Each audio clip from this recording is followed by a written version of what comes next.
Welcome to my channel. இது போன்ற சுவாரஸ்யமான சம்பவங்களை தெரிந்து கொள்ள மறக்காம நம்மளுடைய சேனலை சப்ஸ்கிரைப் பண்ணி வச்சுக்கங்க. என் மகள் வீட்டின் ஒரே பெண் என்பதால் அவள் மிகவும் சோம்பேறியாக இருந்தாள். என் மருமகன் அவளுடைய இந்த வழக்கத்தால் சலிப்படைந்து என்னை அங்கு அழைத்தார். ஒரு நாள் இரவு 12 மணிக்கு அவர் என்னை அவருடைய அறைக்கு அழைத்தார். என் மருமகன் இன்றும் என் மனைவி தூங்கிவிட்டாள். இன்று நான் என் ஆசையை கட்டுப்படுத்திக் கொண்டு என்னால் சும்மா தூங்க முடியாது என்றார். இப்படி கூறி மருமகன் என்னை அவருடைய அறைக்கு அழைத்தார். அப்போது அவர் நிர்வாணமாக, நான் என் மகளுக்கு 26 வயதில்தான் திருமணம் செய்து வைத்தேன். இவ்வளவு தாமதமான திருமணத்திற்கான காரணம் என் மகள் வீட்டின் ஒரே பிள்ளை என்பதால். அவள் மிகவும் செல்லமாக வளர்க்கப்பட்டாள். அவளுக்கு வீட்டு வேலைகள் செய்யும் பழக்கம் இல்லை. அதனால்தான் என் மகளுக்காக ஒரே மகன் மட்டும் இருக்கும் மருமகனை நானும் எதிர்பார்த்தேன். பல வருட தேடலுக்குப் பிறகு நான் விரும்பிய மருமகன் எனக்கு கிடைத்தார். என் மருமகன் தனிமையில்தான் இருந்தார். அவருக்கு பெற்றோர்கள் இல்லை. அவர் ஒரு நல்ல வேலையில் இருந்தார். சொந்த வீடும் அவருக்கு இருந்தது. என் மகளுக்கு இது ஒரு மிகச்சிறந்த உறவாக தோன்றியது. அதனால்தான் உடனடியாக திருமண ஏற்பாடுகளை செய்து என் அஞ்சலியை திருமணம் செய்து கொடுத்தேன். ஆனால் திருமணத்திற்குப் பிறகு நான் எதிர்பார்த்தது எதுவுமே நடக்கவில்லை. எனக்கு தெரியவில்லை, அஞ்சலியால் தனியாக தன் கணவரை கவனித்துக் கொள்ள முடியாது என்று நினைத்தேன். திருமணத்திற்கு முன்பு நான் அவளுக்கு நன்றாக புரிய வைத்ததாகவும் அவளும் எனக்கு ஒப்புக்கொண்டதாகவும் நினைத்தேன். இப்போது திருமணம் முடிந்த சில மாதங்களிலேயே அவளைப் பற்றிய சில புகார்களை நான் கேட்க ஆரம்பித்தேன். முதலில் என் மருமகன் தன் மனைவியின் சோம்பேறித்தனத்தை பொறுத்துக் கொண்டார். ஆனால் இப்போது இருவரும் வீட்டு காரியங்களை பார்த்து மிகவும் சோர்வடைந்து விட்டார். ஒரு நாள் என் மகளைப் பற்றி விசாரிப்பதற்காக அவள் வீட்டிற்கு செல்ல முடிவு செய்தேன். நான் அங்கு 2 நாட்கள் தங்கினேன். 2 நாட்களுக்குப் பிறகு நான் என் வீட்டிற்கு திரும்பத் தொடங்கிய போது அஞ்சலி என்னை தடுத்து நிறுத்தினாள். அவள், அம்மா, எனக்கு இப்போது மிகவும் சோர்வாக இருக்கிறது. நீங்கள் இன்னும் கொஞ்ச நாள் எனக்கு உதவியாக இருங்கள். வீட்டிற்கு சென்று நீங்கள் என்ன செய்வீர்கள் என்று கேட்டாள். என் மகளின் சோம்பேறித்தனமானவன சுபாவம் எனக்கு ரொம்ப நல்லாவே தெரியும். கடந்த 2 நாட்களாக நான் வந்த பிறகு அவள் வேலையிலிருந்து முற்றிலும் விலகியிருப்பதை நான் கவனித்தேன். அவளது இந்த சோம்பேறித்தனத்தை பார்த்து என் மருமகன் அவளிடமிருந்து விலகிச் செல்லும் முடிவை எடுத்து விடுவாரோ என்ற பயந்து எனக்கும் பயம் ஏற்பட்டது. என் மருமகன் அவளது சோம்பேறித்தனத்தை மிக அமைதியாக சகித்துக் கொண்டிருந்தார். அத்தகைய அமைதியான ஒரு நபரின் கோபம் ஒரு நாள் வெடிக்கும். என் மகளை சரியான திசையில் கொண்டு வர எனக்கு நேரம் இருக்கிறது என்று நினைத்தேன். அதனால் நான் மேலும் சில நாட்கள் அஞ்சலியுடன் தங்குவதற்கு முடிவு செய்தேன்.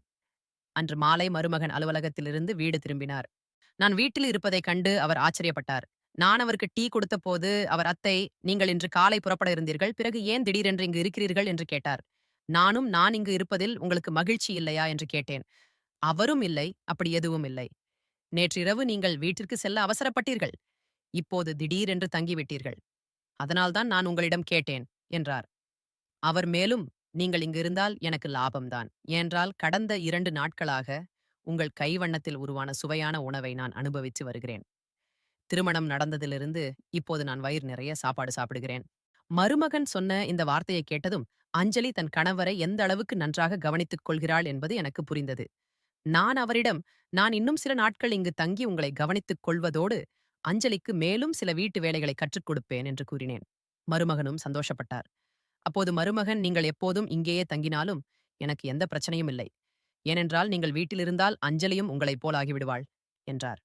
நான் இங்கு தங்குவதற்கு மருமகனுக்கு எந்த பிரச்சனையும் இல்லை என்பதால் நான் அவர் வீட்டில் தங்க ஆரம்பித்தேன். என் மகளின் திருமணத்திற்கு பிறகு நான் என் வேலையை ராஜினாமா செய்துவிட்டேன். நான் இப்போது தனியாக இருந்ததால் எனக்கு அதிக பணம் தேவையில்லை. எனக்கு ஓய்வூதியம் கிடைத்துக் கொண்டிருந்தது. தங்குவதற்கு என் சொந்த வீடும் இருந்தது. அதனால் நான் அதிகம் கஷ்டப்படாமல் ஓய்வெடுக்க முடிவு செய்தேன். இப்படியே அஞ்சலியுடன் சில நாட்கள் ஆகிவிட்டன. கடந்த 2 நாட்களாக நான் மருமகளை இரவில் காலில் பார்த்துக் கொண்டிருந்தேன். மருமகனுக்கும் அஞ்சலிக்கும் இடையில் ஏதோ நடந்திருக்கிறது என்று எனக்கு தோன்றியது. இறுதியில் என்னால் பொறுத்திருக்க முடியவில்லை. 3வது நாள் இரவு மருமகன் ஹாலில் இருப்பதை பார்த்து நான் அவரிடம் சென்று அவர் ஹாலில் தூங்குவதற்கான காரணத்தை கேட்டேன். அப்போது அவர் எதுவும் பேசாமல் என் கையை பிடித்துக்கொண்டு தன் அறைக்கு அழைத்துச் சென்றார். அங்கு சென்று அவர், அத்தை, உங்கள் மகள் எவ்வளவு ஆழ்ந்த தூக்கத்தில் இருக்கிறாள் என்று பாருங்கள். இப்போது எங்கள் திருமணமாகி 4 மாதங்களாகின்றன. அஞ்சலி இந்த 4 மாதங்களிலேயே 4 வருடங்கள் போலாக்கிவிட்டாள். கணவனுக்கும் நேரம் கொடுக்க வேண்டும் என்பது அவளுக்கு தெரிந்திருக்க வேண்டும். அவளுக்கு தூக்கம் இவ்வளவு பிடித்தமானது என்பது எனக்கு புரியவில்லை. இது உண்மையிலே அஞ்சலியின் முதல் திருமணமா? ஏனென்றால் அவளுக்கு என்னிடம் எந்த ஆர்வமும் இருப்பதில்லை. இப்போது அவளுக்கு ஒரே விஷயத்தை தினமும் புரிய வைத்து என் தலை வலிக்கிறது. அதனால்தான் நான் காலுக்கு போய் தூங்கி விடுகிறேன் என்றார். மருமகனின் பேச்சைக் கேட்டு நான் மிகவும் அதிர்ச்சியடைந்தேன். என் மருமகன் என் மகனால் கொஞ்சம் கூட மகிழ்ச்சியாக இல்லை. அப்போது அவர் அவரிடம், நீங்கள் கவலைப்படாதீர்கள், நான் அஞ்சலிக்கு புரிய வைக்கிறேன் என்றேன். மருமகனுக்கும் மகளுக்கும் இடையிலே நான் உறவை பற்றி எனக்கு தெரிந்ததால் என் கண்ணிலிருந்து தூக்கமே மறைந்துவிட்டது. எப்போது காலை வரும் நான் என் மகளுடன் பேசுவேன் என்று எனக்கு தோன்றியது. காலையானதும் மருமகன் அலுவலகத்திற்கு சென்று விட்டார். நான் அஞ்சலியுடன் பேச முடிவு செய்தேன். நான் அவனிடம் அஞ்சலி, இப்போது திருமணத்திற்கு பிறகு கணவரை எப்படி மகிழ்விப்பது என்பதை நான் உனக்கு கற்றுக் கொடுக்க வேண்டும் என்று பார்க்கிறேன். உன் தூக்கம் இவ்வளவு ஆழமாகிவிட்டதே, உன் கணவருக்கு உன் தூக்கத்தால் சோர்வு ஏற்படவில்லையா என்று கேட்டேன். இதற்கு அஞ்சலி, அம்மா, என் தூக்கத்தை பற்றி பேசாதீர்கள். நான் எவ்வளவு நேரம் தூங்குகிறேன் என்று எனக்கு தெரியவில்லை என்று பதிலளித்தாள். அந்த நேரத்தில் அவளுக்கு தன் தவறு புரியவில்லை. இருந்தாலும் நான் அவளுக்கு புரிய வைக்க முயற்சி செய்தேன். அன்றிரவு நான் மருமகனை காலில் பார்க்கவில்லை. அவருக்கும் அஞ்சலிக்கும் இடையே எல்லாம் சரியாக இருக்கிறதா என்று பார்க்க அவர்களின் அறைக்கு வெளியே சென்றேன். அங்கு சென்று அவர்களின் அறைக்குள் எட்டி பார்த்தேன். உள்ளே மருமகன் ஜன்னலில் நின்றிருப்பதை கண்டேன். அஞ்சலி ஆழ்ந்த தூக்கத்தில் இருந்தாள். என் அறிவுரை அவளுக்கு எந்த ஒரு பாதிப்பையும் ஏற்படுத்தவில்லை. நான் அங்கிருந்து கிளம்பும்போது என் சேலையின் முந்தானை திடீரென்று சிக்கிக் கொண்டது. எனக்கு பலத்த அதிர்ச்சி ஏற்பட்டது. நானும் கீழே விழுந்தேன். என் சத்தத்தை கேட்டதும் மருமகன் ஓடி வந்து நான் விழுந்திருப்பதைக் கண்டு என் அருகில் வந்தார். அவர் அத்தை, இந்த நேரத்தில் எங்கள் அறைக்கு வெளியே என்ன செய்கிறீர்கள் என்று கேட்டார். நான் காலையில் அஞ்சலிக்கு எல்லா விஷயங்களையும் புரிய வைத்தேன். அவள் இன்றும் தூங்குகிறாளா என்று பார்க்க வந்தேன் என்றான். அப்போது அவர், அஞ்சலிக்கு எவ்வளவு புரிய வைத்தாலும் எந்த பயனும் இல்லை. நான் இப்போது அவளை கைவிட்டு விட்டேன். நீங்கள் தேவையில்லாமல் அவளுக்கு மன அழுத்தத்தை கொடுக்காதீர்கள் என்றார். இதற்குப் பிறகு மருமகன் என்னை எழுப்பினார். என் ஒரு கையை அவர் தோளில் வைத்தும் மறுக்கையை என் இடுப்பில் வைத்தும் என்னை என் அறைக்கு அழைத்துச் செல்லத் தொடங்கினார். என் அறைக்கு வந்ததும் மருமகன் என் கால்களை பிடித்துவிட ஆரம்பித்தார். மருமகன் தொட்டதுமே நானும் வெட்கப்பட்டேன். உடம்பெல்லாம் சிலிர்த்து விட்டது. அப்போது நானும் மேலும் வெட்கப்பட்டேன். அவர், நீங்கள் வெட்கப்படத் தேவையில்லை என்றார். மருமகன் மிகவும் சுதந்திரமான சுவாபவம் கொண்டவராக இருந்தார். ஆனால் எனக்கு இது எல்லாம் புதிதாக இருந்தது. நிலைமை எப்படி இருந்தாலும் எங்களுக்கிடையே ஒரு மரியாதை நிறைந்த உறவு இருந்தது. அப்போது நான் மருமகனிடம் வேண்டாம் என்று சொல்லவில்லை. ஆனால் அவர் என் முழங்கால் வரை என் கால்களை தடவ ஆரம்பித்தார்.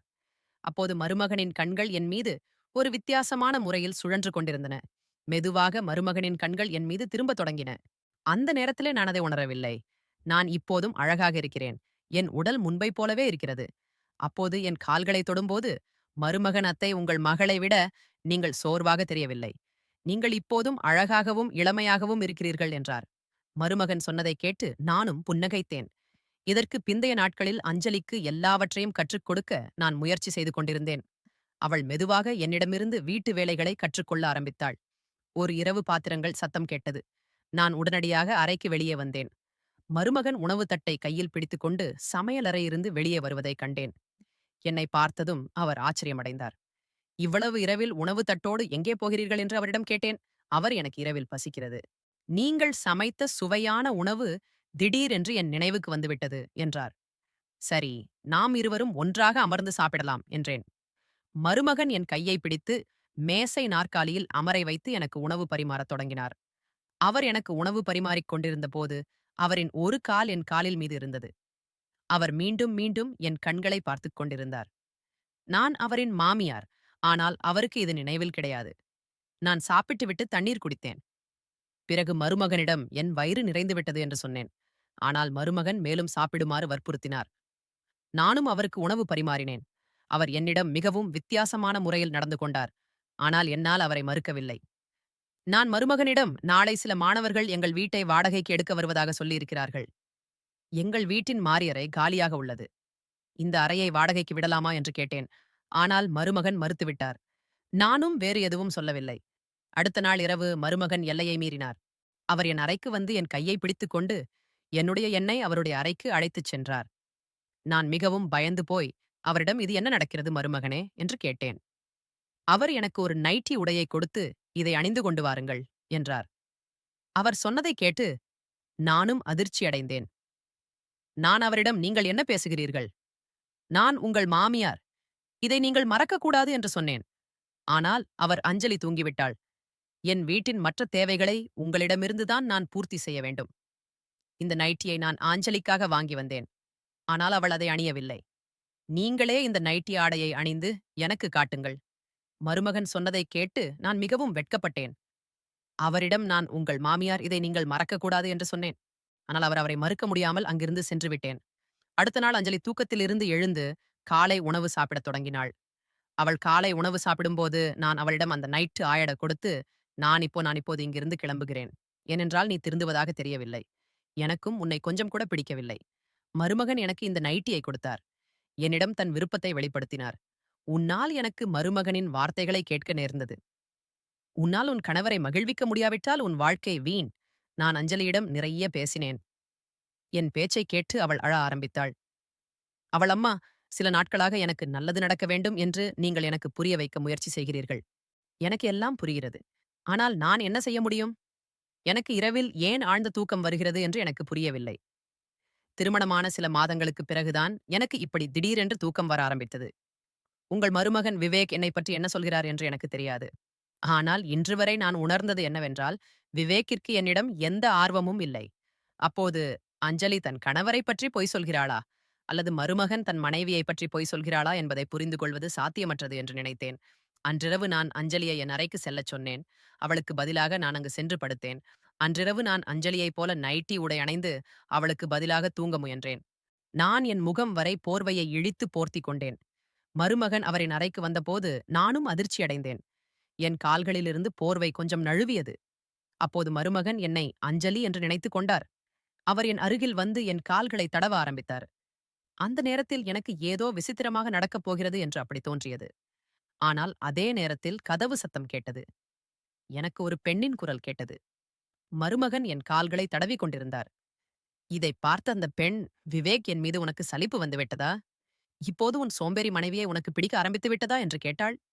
அந்த பெண்ணின் பேச்சைக் கேட்ட பிறகு மருமகனின் கை என் கால்களிலிருந்து விலகியது. நான் போர்வையில் ஒரு சிறிய கேப்பில் இருந்து எல்லாவற்றையும் பார்த்துக் கொண்டிருந்தேன். ஒரு பெண் மருமகனின் அறைக்குள் வந்திருந்தாள். அவள் என் மருமகனை அணைத்திருந்திருந்தாள், கட்டி அணைத்திருந்திருந்தாள். கொஞ்ச நேரம் கழித்து இருவரும் படுக்கையில் என் அருகில் வருவதைக் கண்டேன். அந்த பெண் மருமகனிடம், விவேக், கொஞ்சம் பொறுமையாக இரு. உன் மனைவி எழுந்திருக்க மாட்டாளா என்று சொல்லிக் கொண்டிருந்தாள். அதற்கு மருமகன், அவளால் காலை வரை எழுந்திருக்க முடியாது. ஏனென்றால் இன்றும் அவள் குடிக்கும் நீரில் தூக்க மாத்திரையை கலந்திருக்கிறேன் என்றார். அதற்கு அந்த பெண், உன் மனைவியின் வேலை முடிந்தது. ஆனால் மாமியாரை என்ன செய்வது? அவர்களால் நம் அன்றாட சந்திப்புகளில் இப்போது தடை ஏற்படுகிறது என்றாள். இதற்கு மருமகன், என் மாமியாருடன் நான் விரும்பாமலேயே அப்படிப்பட்ட முறையில் பழக ஆரம்பித்திருக்கிறேன். இப்படி பழகினால் அவர்கள் வெட்கப்பட்டு தாங்கள் வீட்டிற்கு சென்று விடுவார்கள் என்று நினைத்தேன். ஆனால் அவர்கள் இங்கிருந்து செல்ல தயாராக இல்லை என்றார். மருமகனும் அந்த பெண்ணும் பேசியதைக் கேட்டு நான் திகைத்து போனேன். அதாவது, மருமகன் என் மகளை ஏமாற்றிக் கொண்டிருந்தார். அப்போது நான் போர்வையிலிருந்து வெளியே வந்து அவர்கள் இருவரையும் பார்த்தேன். என்னை பார்த்ததும் மருமகன் அதிர்ச்சி அடைந்தார். நான் அவரிடம், நான் உன்னை ஒரு நல்ல மனிதன் என்று நினைத்தேன். ஆனால் நீ என் மகளை ஏமாற்றுகிறாய். நான் உன்னை அவ்வளவு எளிதில் விடமாட்டேன் என்றேன். அதற்கு அந்த பெண், உன் மகள் கொஞ்சம் பைத்தியம் பிடித்தவள். இப்படிப்பட்ட பெண்களை எந்த ஆண் விரும்புவான் என்று சிரித்தவாறே சொன்னாள். இப்போது நீ எல்லாவற்றையும் பார்த்துவிட்டாய். நாங்கள் உன்னிடமிருந்து உன் மகளிடமிருந்தும் விடை பெறுகிறோம். மருமகனின் கள்ள காதல் பற்றி அறிந்தபோது எனக்கு பெரிய அதிர்ச்சியாக இருந்தது. என் அப்பாவி மகளை அப்படிப்பட்ட ஒருவரிடம் வாழ நான் அனுமதிக்கவில்லை. மருமகனின் காதலி அவதூறுக்கு அஞ்சி மருமகனுக்கு எதிராக எந்த நடவடிக்கையும் எடுக்கவில்லை. ஆனால் நான் அந்த கையாளாகாதவனை காவல்துறையிடம் ஒப்படைத்தேன். என் மகளை ஒரு பொய்யான உறவிலிருந்து விடுவித்தேன். அதற்கு பின் நல்ல ஒரு அருமையான மாப்பிள்ளையை திருமணம் செய்தேன். என் மகளும் ஒரு வருடத்தில் குழந்தை பெற்றெடுத்து இப்போது சந்தோஷமாக வாழ்கிறாள். இதை பற்றி உங்களுடைய கருத்துக்கள் என்ன அப்படிங்கறத கீழ இருக்கிற கமெண்ட் செக்ஷன்ல கண்டிப்பா சொல்லுங்க. தேங்க்ஸ் ஃபார் வாட்சிங்.